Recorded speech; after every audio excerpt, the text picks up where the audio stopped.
It is a Southern Valley Giants report and live from, well, somewhere out east of Yarpeet, Hopevale or Hopetoun West, somewhere in the paddocks. You might even see him out there getting the hay cutter, the conditioner, ready to rock. Is our guest. It's Sammy White, who is absolutely pumped because they're in a grand final, the Southern Valley Giants. Sammy White, how are you? Yeah, it's going well for me, man.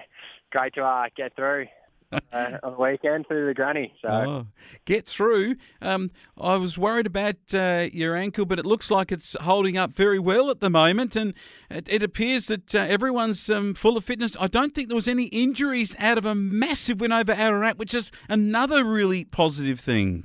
Yeah, the tide sort of changed for me, man. No injuries, which is great, considering we haven't really had that luxury throughout the year. Seems to be every game someone was getting hurt. However, the last couple we've got through scot-free. So a great time of year to sort of have our luck change. Yeah, it certainly was.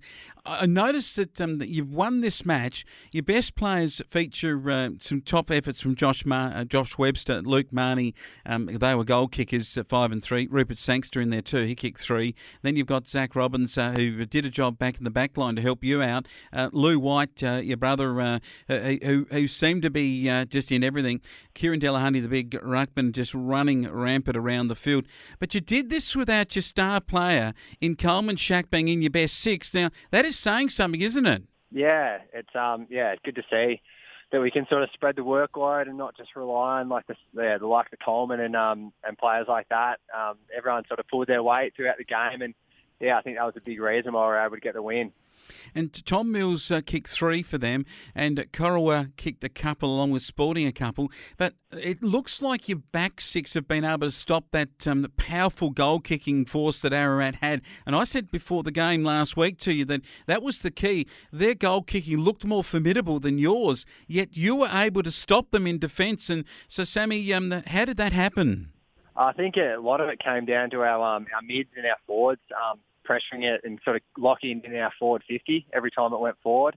And when they did that, it didn't allow them to get that switch. And because Ararat love to get out the fat side and sort of slingshot it down the wing and then get a good entry into their forwards. But because our forward pressure was so good, they sort of were able to lock it in and give the back a lot more time to sort of set up and get a spoil in and knock it through to the boundary. Yeah, and the good thing about this is when you look, they came at you a couple of times. They hit the front in the second quarter, and in the third quarter they were also right at you. They added a very good 4 goals 5 to your 2 goals 3, and it just seemed like they had some momentum in that third, and they might to steamroll the Southern Valley Giants. Was fitness a part of this? Because you ran out the last quarter 3 goals 6. You could have even kicked more goals against 1 goal 1 from them. Definitely. We've been working hard all year to make sure everyone's primed for this time. Don't you worry. Ararat were pretty chirpy coming that third quarter when they did hit the lead for a bit. They were telling us that we're going to run out of legs, and we're a bunch of front runners. But we were able to sort of steady the ship, and our midfielders really stood up, and were able to get some crucial clearances, and then get it in deep to Josh Webster, who was clunking everything, and then like you said, put through a few goals, and able to hold on. Okay, they were chirpy towards you. So walking off the field with a 4-goal win against the side that hadn't lost the whole season, were you chirpy back at them, Sammy White? No, we've still got the lid on it at the moment, man. We still know Ararat are a good team, so we don't get too far in front of ourselves. But they were definitely full lip. So it was quite nice to sort of put them back in their box a little bit. Okay, just let the scoreboard do the talking. So no one actually referred to the Ararat players at any point to take another gander at the scoreboard, fellas, just to remember the day. Just point and wave. Nicely done. Well, we'll see whether or not the Ararat boys get another dip at you. I think they might when they take on the Saints. I mean, obviously you've been able to beat both sides, but Ararat is the much the more quality side. Everyone's just saying that Ararat have got this the big one this weekend in the bag. What are your thoughts on that? Do you think that there is a chance for the Saints? Can they regroup up at nil at Davis Park at the prelim this weekend? Can they find the form that they need to beat the league leaders? Yeah, I watched the Saints play Jimbula on Sunday at Beulah, and they won quite comfortably there. Saints definitely have some quality players. They're quite quick and can move the ball really well. However, yeah, it is going to be quite an ask to beat Ararat. I'd say Ararat will come out with a bit of vengeance and something to prove, because they do have a really quality team. So Saints are going to have to pull off something pretty amazing, I'd say, to get over the line of Ararat. Round 8, Ararat 15 10 100, Saints 8 8 56. Then you go through to round 17, Ararat 21 14 140, Saints 8 9 57.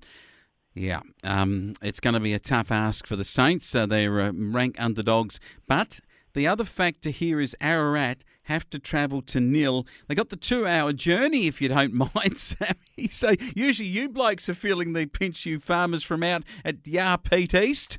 Yeah, no, I'm not envious of them at all. There's a few of our recruits that come up from Ballarat and that was a bit of extra motivation not to have to play in nil on Sunday the other week if we lost. So, not envious of the Ararat boys having to travel 2 hours all the way to nil. Yeah, but I think they'll be good enough to win it and to have another dip against you blokes in the grand final, which will be an absolute beauty. Of course, the Horsham District is Saturday. That game for prelim final is on Sunday at Davis Park to give the district game at Quantong some exposure in terms of the wider league. So Beulah was the venue for this week's trainings and so forth.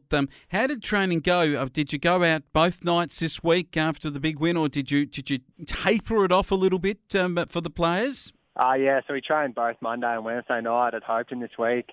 Monday was pretty low key, just sort of more so recovery and just get a bit of touch and jog, a bit of a jog in. And then Wednesday we sort of ramped it up a bit and just had your regular training run.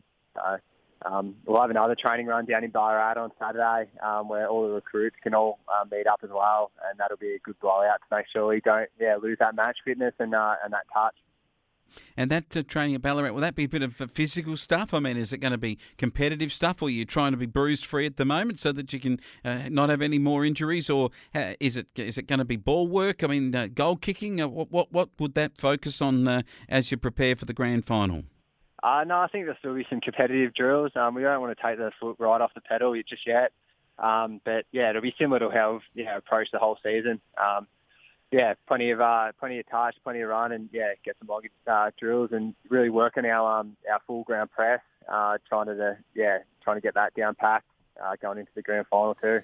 All right, the Southern Valley Giants at Ballarat on a training session on Saturday. That means, though, next week Beulah is the venue for Monday and Wednesday in the preparation. And then I believe that you'll be, if you're coming home from the game, the grand final, the night will be at Beulah on Saturday night of the grand final day. And then I think it's Hopetoun for your medal count the following day. Yeah, that's right. So, hopefully all the supporters can get back after the game next Saturday, back to Beulah and sort of hopefully celebrate the end of the year, and then the following day on the Sunday, we'll have the best and fairest count at Hopetoun, which is normally a good day as well. Well, it's going to be fantastic for all the fans of the Southern Valley Giants. A big occasion into the grand final. What a stunning performance. And this is something actually to think about too, that from the old Mallee Football League, when Sea Lake went to North Central, they're in a grand final. The Horsham District Football League, you've got your Parrot Rainbow, they're in a grand final. And from the Wimmera Football League, the Beulah Hopetoun amalgamation has produced another side in a grand final. That's a great achievement from the Mallee. Good stuff from you blokes.